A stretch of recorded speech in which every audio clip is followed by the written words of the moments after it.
Fry rice म्हटलं की सगळ्यांना खूप आवडतो ना। खरंच खायलाही खूप टेस्टी लागतो म्हणा। पण हाच फ्राय राईस आपण एक 10च मिनिटात घरी बनवतो, अगदी टेस्टी आणि मस्त असा। चला तर मग कसा बनवला पाहूयात। नमस्कार मंडळी, रेश्माज किचनमध्ये तुम्हा सर्वांचं खूप खूप स्वागत आहे। मेजरमेंटनेच आपण हा राईस बनवणार आहोत। 1 ग्लास बिर्याणीचा तांदूळ घेतलेला आहे मी, तो स्वच्छ धुवून घेतला। आता त्याच्यामध्ये हा 1 ग्लास आणि अगदी थोडंसं पाणी घातलेलं आहे। एवढं पाणी पुरेसं आहे या राईसला। फ्राय राईसला जसा सुट्टा हवा आहे तसा राईस होतो एवढ्या पाण्याने। मीठ घालायचं आहे चवीपुरतं, थोडंसं तेल घालायचं आहे, सगळं मिक्स करून घ्यायचं, झाकण लावायचं आणि 1 शिट्टी काढून घ्यायची। एका शिट्टीनंतर अगदी छान मस्त असा आपला राईस शिजून रेडी होतो। आता सगळ्या व्हेजिटेबल अगदी बारीक चॉप करून घेतलेले आहेत मी। इथे मी शिमला मिरची आधी दाखवते मेन इन्ग्रेडियंट्स। सगळ्यात महत्त्वाचा आणि या भाताला अतिशय रुचकर बनवणारा मेन इन्ग्रेडियंट्स आहे अद्रक लसूण। ते रफली चॉप करून घेतलेलं आहे। बाकीचं सगळं गाजर, शिमला मिरची हे सगळं बारीक चॉप करून घेतलेलं आहे। राईसही आपला अगदी सुट्टा रेडी झालेला आहे। या ठिकाणी शेजवान फ्राय राईस आहे म्हणून मी शेजवान चटणी घेतलेली आहे आणि लाल तिखट घेतलेलं आहे। चला आता कढई ठेवून घेतलेली आहे। कढईमध्ये 1 पळी किटलीतली पळी आहे एवढं तेल घालून घेतलेलं आहे मी। 1 पळी इतकं तेल घालून घेतलं। आता तेल घालून घेतल्यानंतर तेल चांगलं कडकडीत गरम झाल्यानंतरच आपण अद्रक लसूण घालणार आहोत, जेणेकरून अद्रक लसूण छान असं भाजलं जाईल या तेलामध्ये आणि भातामध्ये खाताना अजिबात हात दाताखाली येणार नाही आणि खाताना अगदी रुचकर लागेल।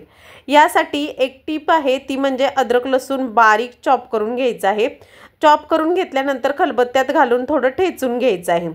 आता पहिल्यांदा मी तेल चांगलं कडकडीत गरम झाल्यानंतर अद्रक लसूण घालून घेतलं। अद्रक लसूण चांगलं मिक्स करून घ्यायचं आणि खरपूस असं भाजून घ्यायचं आहे। शेजवान फ्राय राईस आहे त्यामुळे मी शेजवान चटणीचा वापर केलेला आहे। शेजवान चटणीमुळे अगदी परफेक्ट असा बाहेर रेस्टॉरंटमध्ये मिळतो तसा शेजवान फ्राय राईस होतो। सगळं मिक्स करून घ्यायचं। आता सगळ्या व्हेजिटेबल्स घालून घ्यायच्या। पहिल्यांदा मी कांदा घालून घेतलेला आहे। कांदा चांगला परतवून घ्यायचा, या तेलामध्ये छान असा परतवून घ्यायचा। आता कांदा चांगला परतवून घेतल्यानंतर सगळ्या राहिलेल्या व्हेजिटेबल्स आपण घालून घेणार आहोत। मिनिटं एकसारखं हलवत कांदा चांगला फ्राय करून घेतला। आता सगळं गाजर, वटाणा, शिमला मिरची, स्वीट कॉर्न जेवढ्या व्हेजिटेबल्स फ्रीजमध्ये असतील ना त्या सगळ्या अशा बारीक चॉप करून घ्यायच्या आणि या सगळ्या या राईसमध्ये घालायच्या। अगदी मस्त सगळ्या भाज्याही पोटात जातात आणि बाहेरच्यापेक्षा खूप सुंदर असा आपला राईस रेडी होतो। आता या भाज्या सगळ्या आपण छान तेलावरती परतवून घेऊयात। कोणताही वेगळा सॉस घालणार नाही आहे मी, फक्त लाल तिखट आणि शेजवान चटणी घालणार आहे। याने सुद्धा खूप सुंदर आणि टेस्टी राईस होतो। एकदा नक्की ट्राय करून पहा। थोड्याशा भाज्यांना क्रंचीपणा येईपर्यंत छान परतून घ्यायचं आहे। तुमच्याकडचा वाटाणा जर फ्रेश असेल, मटार जर फ्रेश असेल तुमच्याकडं, तर तुम्ही तो आधी पाण्यात उकळून घ्या मग राईसमध्ये वापरा। माझ्याकडचा फ्रोझनचा होता त्यामुळे तो पटकन शिजला जातो म्हणून मी तसाच घालून घेतलेला आहे। थोडंसं मीठ घालून घेतलं कारण मिठामुळे भाज्यांना थोडं पाणी सुटेल आणि त्या छान शिजल्या जातील। आता बेडगी मिरचीची पूड घातलेली आहे 1 टीस्पून।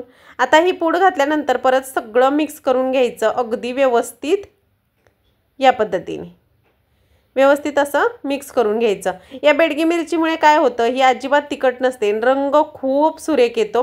त्यामुळे आवर्जून शेजवानच्या राईसमध्ये, शेजवान फ्राय राईसमध्ये हे लाल तिखट नक्की घाला तुम्ही। आता याच्यामध्ये घातलेलं आहे शेजवान चटणी 2 टीस्पून। आता ही 2 टीस्पून घातल्यानंतर छान परतून घ्यायची या भाज्यांसोबत आणि वरून राईस घालून घ्यायचा।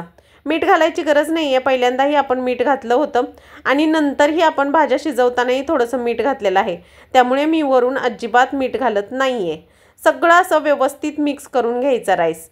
प्रत्येक राईस मोकळा होईपर्यंत छान परतून घ्यायचा। आपल्या राईसला पाणी व्यवस्थित घातल्यामुळे अगदी व्यवस्थित सुटसुटीत हॉटेलमध्ये मिळतो तसा राईस होतो। एकदा नक्की ट्राय करून पहा। किती रंग सुरेख आलेला आहे ना। कोणताही वेगळा सॉस न घालता फक्त शेजवान चटणी आणि बेडगी मिरचीमुळे हा रंग आलेला आहे। कोणताही हानिकारक आर्टिफिशियल कलर आपण यामध्ये घातलेला नाही आहे. अगदी छान राईस होतो.